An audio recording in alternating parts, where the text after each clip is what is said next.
Lindsey Graham a essayé de pousser l'annulation de plein de votes légaux qui ont été faits aux États-Unis, c'est-à-dire qu'il a suggéré habilement, bien sûr, il faut bien comprendre que quand on a un pouvoir politique aussi important que celui de Lindsey Graham, qui fait partie de l'administration Trump, une simple suggestion peut facilement mener à des conséquences et à une mise en action.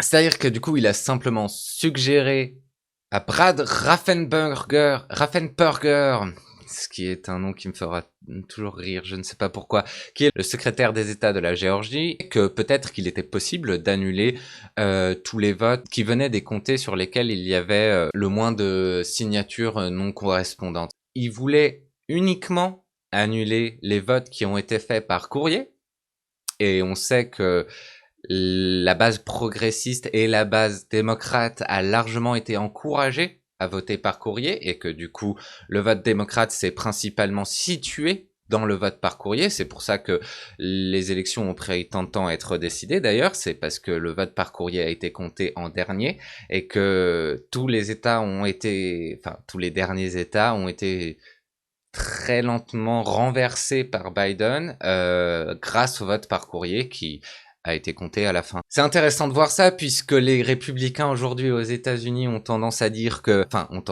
le disent très clairement, il y a plein de fraudes électorales, de fraude de votants plus précisément parce que la fraude électorale serait de la fraude à plus grande ampleur, mais ce dont il parle c'est de la fraude à une échelle individuelle, mais qui serait massive. De la fraude électorale, voulant plutôt dire une fraude venant d'une action politique complète, telle que les républicains font, puisqu'ils suppriment un maximum de bureaux de vote près des zones pauvres qui ont tendance à voter démocrate.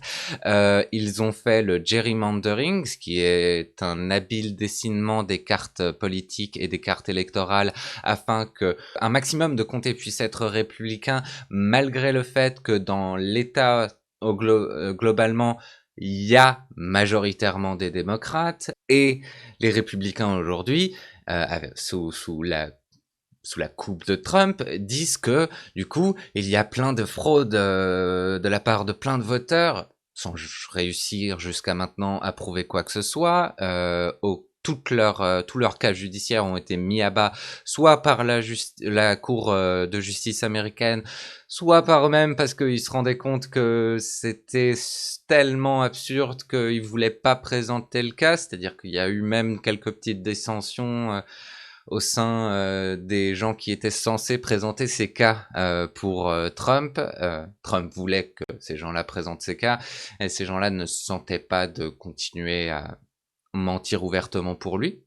Tant mieux pour eux, je suppose. Ce qui est intéressant aussi, c'est que on voit une image, je sais pas trop dans quel contexte ils ont fait ça, mais on voit une image de Kamala Harris, qui est la nouvelle vice-présidente, qui va être la nouvelle vice-présidente, qui tape du poing avec Lindsey Graham, la personne dont je suis en train de vous parler, qui est un horrible républicain et qui a essayé de changer les votes.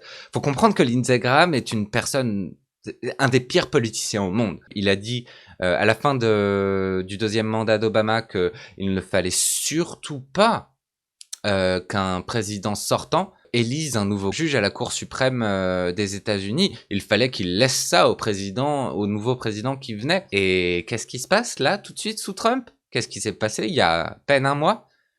Ruth Bader Ginsburg est morte. C'était une juge à la Cour suprême.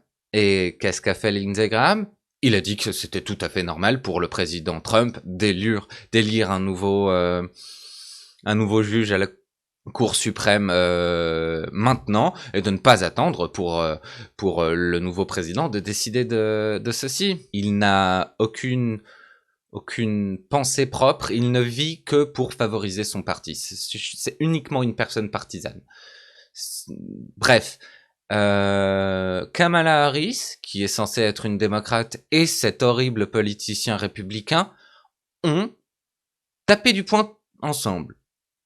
Qu'est-ce que ça prouve? Ça prouve pas grand-chose en soi, mais quand même, c'est un des signes que l'on voit régulièrement en politique qui montre que, en réalité, tous ces gens-là, les républicains et les démocrates et les divers partis qui tentent à diriger un pays, sont pas opposés les uns aux autres et ont bien plus en commun les uns avec les autres que nous, les gens normaux, avec eux.